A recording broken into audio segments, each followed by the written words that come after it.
자, 현대사는 여러분 1945년 광복과 함께 출발되는데 잘 아시겠지만 좀 아쉽게도 우리가 우리 힘으로 태극기를 꽂은 게 아니에요.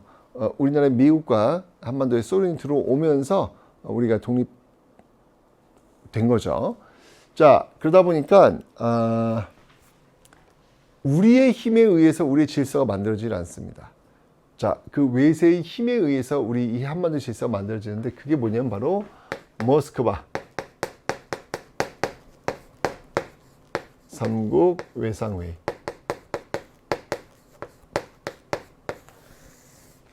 여기에서 이제 한반도 질서가 결정이 되는 거예요.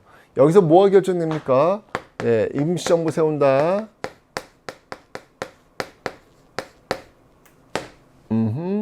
임시정부 세운다. 예, 그 다음에 이거를 신탁 통치한다. 이 문제를 좀 더 구체적으로 하기 위해서 미소공동위원회 열린다. 미소공동위원회 열린다. 이게 이제 세 가지 가장 중요한 내용들이었죠. 이게 예, 여기에 의해서 이제 결정이 되는 거예요. 자, 모스크바 삼국 외상회의에 의해서 전개되는 그 회의가 뭐였죠? 미소공동위원회였잖아요. 그죠? 근데 이 미소공동위원회가 이게 잘 안 돌아가네. 째깍째깍 문제가 발생하네. 바로 이 미소공동위원회가 잘 안 돌아가는 걸 파악하고 이승만의 정업 발언이 나옵니다.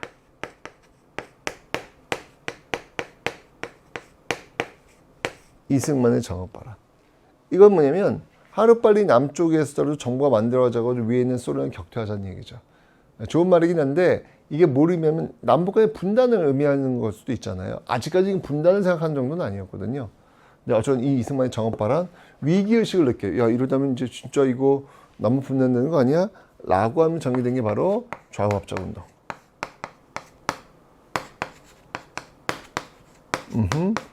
좌우합작운동이 전개가 되고 있더라라고 하는 거.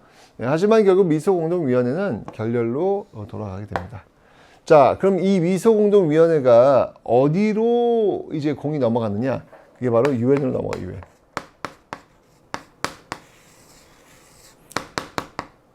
자, 지금 이제 첫 번째 이 한반도의 운명을 좌지우지했던 게 바로 모스크바 삼국 외상회의였어요. 그죠? 두 번째 한반도의 운명을 좌지하는 게 뭐예요? 유엔. 외세에 의해서 이제 이런 것들이 만들어지고 있는 것이죠. 자, 유엔 같은 경우에는 지금 이제 한반도에서 이제 선거, 이제 뭐 우여곡절 끝에 선거가 가능한 지역에서만이라도 선거를 해라. 라고 하는 게 50총선.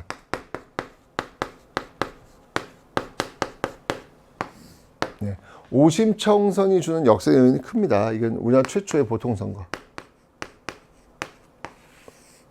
그죠? 그러니까 1인 1표제. 예, 남성, 여성과 동등하게 표가 주어지고 있는 보통 정치의 어떤 그 모습들을 바로 50총선에서 지금 이제 갖고 있는 역사의 의의라고 볼 수 있겠죠. 자, 여러분 총선이 뭐예요? 누굴 뽑는 거예요? 국회의원을 뽑는 거잖아요. 왜 뽑는 걸까? 일단 법을 만들어야 될 거 아니에요. 그래서 헌법을 만들기 위해서 국회의원을 뽑게 되는 것이고 50총선에 의해서 나온 그 국회의원들에 의해서 결국은 헌법이 만들어집니다. 자, 그러면서 이제 정부가 출범하는데 첫 번째 정부가 바로 초대 대통령 이승만 정부. 이승만 정부가 출범을 하게 되더라. 하지만 이 50총선에 저항하는 모습들도 만만치 않았어요. 일단 백범 김구 반대했고요. 그죠? 예. 그 다음에 이제 제주 4.3 사건. 또 바로 이제 이런 반대의 어떤 연장 속에서 나오는 비극이라고 볼 수 있겠죠. 자, 이제 이승만 정부로 한번 다시 한번 와보겠습니다. 자, 50총선에 의해서 만들어진 대한민국. 해야 될 일이 두 가지가 있어요. 첫 번째, 바로 반민특위, 친일파 청산. 그다음 두 번째, 농지개혁. 이게 이제 가장 큰 이승만 정부의 과제. 50총선 이후에 대한민국 정부가 수립되면서 들어선 이승만 정부의 과제. 그 과제가 바로 이 반민특위와 농지개혁이 되겠습니다. 반민특위는 여러분은 뭐냐면 친일파들 처단하는 그런 위원회죠. 그런데 이제 이승만 정부가 협조를 하질 않아요. 결국 흐지부지 되면서 결국 반민특위는 실패로 돌아갑니다. 두 번째, 농지개혁. 농지개혁은 뭐냐면 말 그대로 농민들한테 토지를 나눠주자는 이야기예요. 요거는 이제 성공합니다. 예. 토지를 나눠주는 요 정책을 성공하는 그런 모습들이 보이고 있더라라는 거. 자, 어쨌건 이제 이승만 정부에 의해서 이런 어떤 그 모습들이 만들어지고 있었는데 이게 지금 남쪽에서 이승만 정부가 만들어졌잖아요. 그러니까 북쪽에서 뭐가 있을까? 당연히 북쪽에서도 조선민주주의 인민공화국이 만들어지겠죠. 자, 대한민국과 조선민주주의 인민공화국이 지금 대치하고 있는 상황. 자, 이때 어떤 일이 벌어져요? 이때 바로 김일성이 스탈린의 어떤 그 지원 속에서 엄청난 병력을 자시하면서 밀고 내려오게 되더라라고 하는 거. 이런 모습들 기억해 놓으셔야 되겠죠. 자, 밀고 들어오자 결국은 유엔이 들어와 가지고 결국 이제 휴전선이 만들어지는데 요 휴전선이 만들어지기까지의 과정이 또 시험 문제에 나올 수 있어요. 자, 먼저 이 남침에 의해서 어디까지 낙동강 방어선까지 물러가. 그 다음에 이 판을 뒤집는 게 뭐죠? 이게 바로 인천 상륙작전. 그죠? 다시 또 중국이 그 판을 뒤집기 위해서 중국군을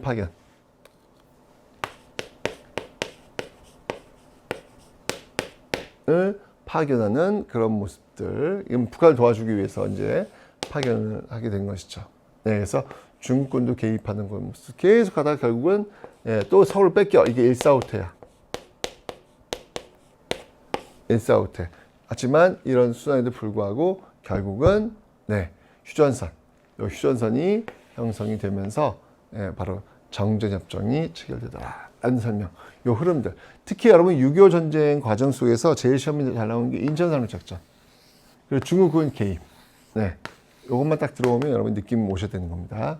그래서 요렇게 해서 요 부대명들까지 이렇게 현대사의 어떤 흐름들을 한번 6.25 전쟁까지 흐름들을 살펴봤어요.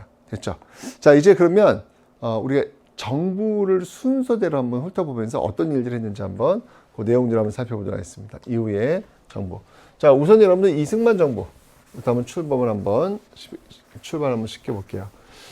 자, 이승만 정부는 여러분 일단 기본적으로 반민특위, 농지개혁 이런 것들과 이제 관여가 된 그런 정부라고 볼 수 있는데, 일단 여러분들 그 모스크바 3국 외상회의부터 6.25 전쟁까지 그 흐름에서 한번 나올 수 있고요.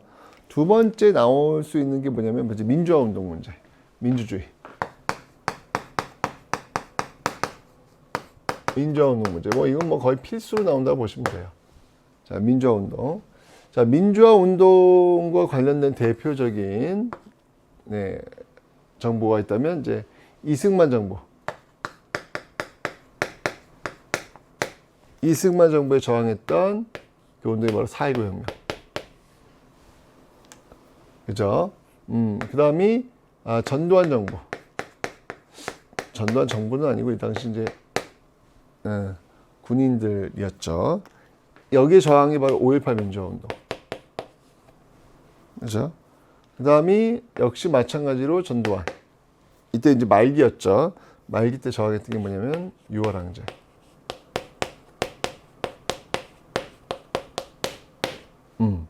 이렇게 해서 지금 형성되고 있더라. 그래서 여러분이 꼭 기억해야 될 게 바로 이 세 가지입니다. 이건 시험 문제 내일 시험 문제 꼭 한번 나온다고 보시면 돼요. 4.19, 5.18, 6월 항쟁. 자, 그러면 4.19의 키워드가 뭐냐는 거예요. 4.19 키워드. 자, 4.19의 키워드 갑니다, 여러분들. 4.19의 키워드는 바로 학생들이 중심이 되어 일어났는데 결국은 그 결과가 뭐였어요? 바로 3.15 부정선거. 요게 도화선이 되었고, 이때 이제 김주열 학생이 마산 앞바다에 최루탄 맞고 쓰러진 그 시신이 떠오르죠. 이렇게 되면서 이제 이게 완전히 난리 난 거죠. 그래서 4.19 혁명 도화선. 그 결과가 어떻게 했어요? 이승만 하야. 라고 하면서 결국 이승만 정부 무너지게 되는 그 계기가 된 것이죠. 자, 그 다음에 이제 여러분들 이승만 정부가 이제 무너지고 나서 내각 책임제 왔다 다시 박정희 그 정부가 들어서게 됩니다. 자, 들어서게 되는데 그 박정희 정부는 결국은 무너지게 되죠. 11.6 사태에 의해서 무너지게 되고 그 이후에 전두환 노태우 중심의 12 사태가 벌어지게 되는 거예요. 자, 이렇게 그 쿠데타 혈투에도 걸려 장악했기 때문에 정통성이 이제 부족하겠지. 정통성 부족한 것을 계속 알리려고 하는 세력들 찍어 누르려고 한단 말이에요. 그 과정 속에 나온 게 바로 5.18 민주화 운동이었다. 자, 5.18 민주화 운동을 일단 시민군이 바로 계엄군에 맞서 싸우는 네, 그런 형국들이 지금 전개가 되고 있더라라고 하는 거. 하여튼 이 5.18 민주화 운동은 여러분들 굉장히 많은 그 기록들이 있는데요. 그래서 유네스코 세계 기록 유산에도 들어가 있다라는 거 받으시면 되겠습니다. 자, 이제 마지막으로 6월 항쟁, 민주화 운동에서 6월 항쟁이 또 중요하죠. 시험에 꼭 나오는 겁니다, 여러분들. 이 6월 항쟁의 그 키워드를 한번 좀 살펴볼게요. 6월 항쟁 키워드는 일단은 박종철 고문 치사와 연결됩니다.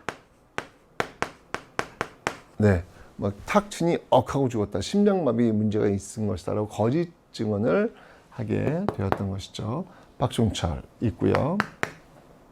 6월 항쟁. 그 다음에 이제 이 그 과정 속에서 결국은 결국은 이제 여기 핵심이 직선제잖아요. 직선제. 대통령을 우리 손을 뽑겠다라고 하는 직선제. 그죠? 예, 이 과정 속에 결국은 6.25선이 나옵니다. 그때 이제 뭐 이한열도 지금 철선 맞고 쓰러져 있는 상태예요. 그래서 이제 6.29 선언. 어찌 보면 6.25 선언 항복선이라 봐도 되겠죠. 이승만 정부 대통령제 하겠다. 직선제 하겠다. 직선제를 받아들이는 그런 모습들이 나타나고 있더라. 네. 여기서 이제 여러분들 한 문제가 나와요. 반드시. 그래서 제가 지금 키워드 4.19, 5.18, 6월 항쟁 키워드 설명드렸어요. 이 키워드는 꼭 여러분이 기억하셔야 됩니다. 시험에 꼭 나옵니다. 오케이? 좋아요. 자, 민주화 운동을 한번 살펴봤고요. 자, 다음은 볼게요. 다음은요. 바로 이제 또 시험에 나오는 거. 아마 20번 문제 될 거예요. 바로 통일운동 문제. 통일운동 문제를 한번 또 살펴보도록 하겠습니다. 통일이어서 오라. 통일. 자, 이 통일과 관련된 그 정부 역시 박정희 정부.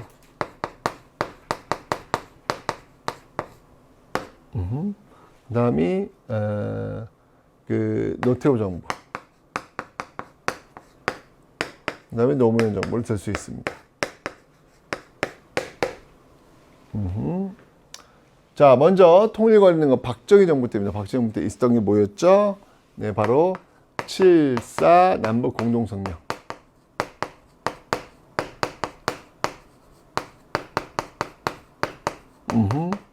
그 다음에 노태우 정부 때는 이제 남북 기본합의서.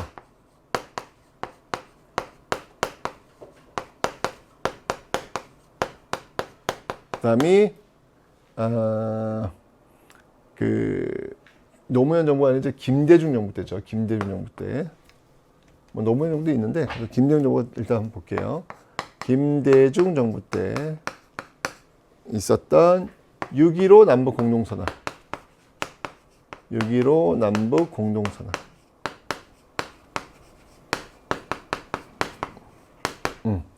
요 세 가지가 또 시험에 나옵니다. 요 세 가지가 또 돌아가면서 한 문제씩 나오기 때문에 여러분들 꼭 기억을 좀 해놓으셔야 될 것 같아요. 자, 먼저 박정희 정부 때 이제 7.4 남북 공동성명 한번 살펴볼 텐데요. 이 7.4 남북 공동성명에서의 중요한 건 뭐냐면 바로 통일 3대 원칙. 3원칙이 제정됐다는 것이죠. 자주, 평화, 민족 대단결. 이 통일 3원칙. 그 다음에 또 하나 이제 키워드가 붙다면 이제 이런 것들 이제 해결하기 위해서 남북조절위원회.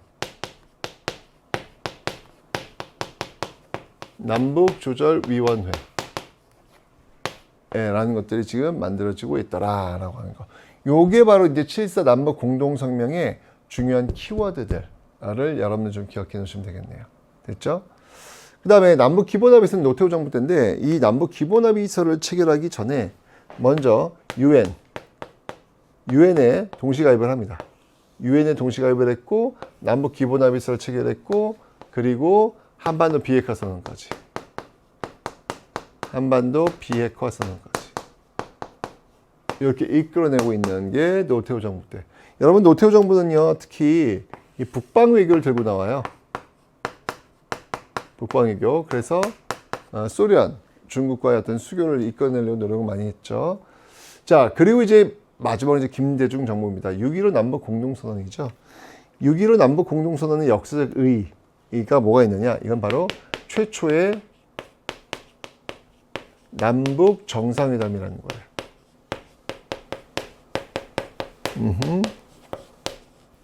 뭐 이후에 뭐 이제 노무현 정부 때 14 공동선언도 있었고요. 그 다음에 이제 또 문재인 정부가 이어지는데 뭐 그건 시험에 나오지 않을 거고요.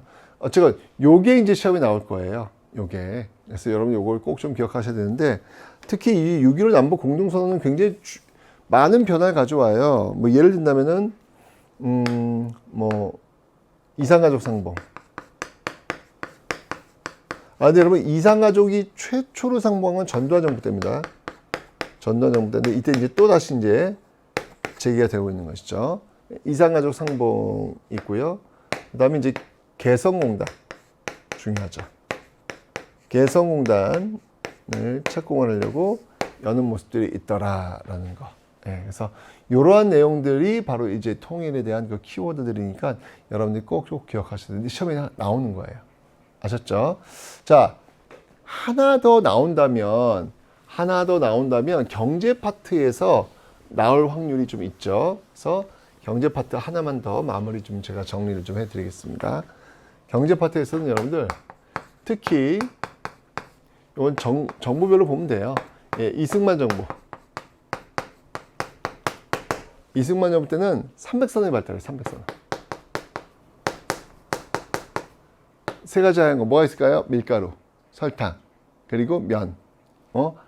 요게 이제 왜냐면 이게 원조로 들어오거든. 이 원조로. 그래서 이 300선이 발달한다는 거. 네, 박정희 정부 때. 자, 박정희 정부 때야 뭐 한강의 기적을 이루었던 그런 정부라고 볼 수 있겠죠. 자, 이렇게 쫙 잘라가지고요. 짠. 60년대와 70년대를 나눠서 보셔야 돼요. 하도 오랫동안 자기 집권 하다 보니까. 자, 60년대는요, 여러분들 돈이 없잖아. 이때는 그냥 경공업 위주. 그리고 70년대 가면은 중화공업. 이렇게 정책을 전환하고 있는데, 이렇게 중화공업으로 바꿀 수 있던 그 계기는 바로 넘어오면서 70년도에 바로 경부 고속국도 있죠. 이 경부 고속국도가 개통을 합니다.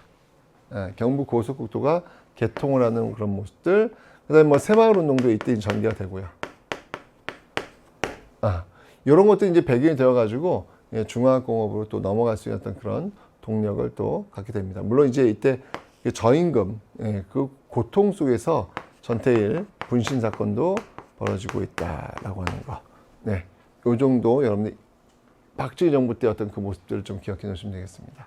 그래서 이제 결국 이제 이 당시 이제 70년대 말이 되면은 수출 100억 불, 수출 100억 불 달성. 그죠? 이런 어떤 그 내용들도 있다라는 거 받으시면 되겠습니다. 그 다음에 이제 그 박정희 정부 때 너무 중요한 거고요. 그 다음에 이제 또 기억할 게 이제 그 김영삼 정부 때 굉장히 경제와 관련된 것들이 많이 또 전개됩니다. 김영삼 정부 때는 여러분들 무엇보다 제일 중요한 금융실명제. 금융실명제가 이때 지금 만들어지고 있죠. 뿐만 아니라 뭐 OECD에도 가입합니다. OECD에도 가입을 하고 선진국 클럽이잖아요. 그죠?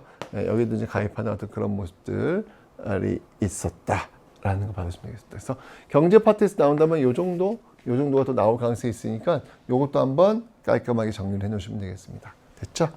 네. 자, 이렇게 해서 여러분들 이제 파이널 체크 포인트 다 끝났습니다.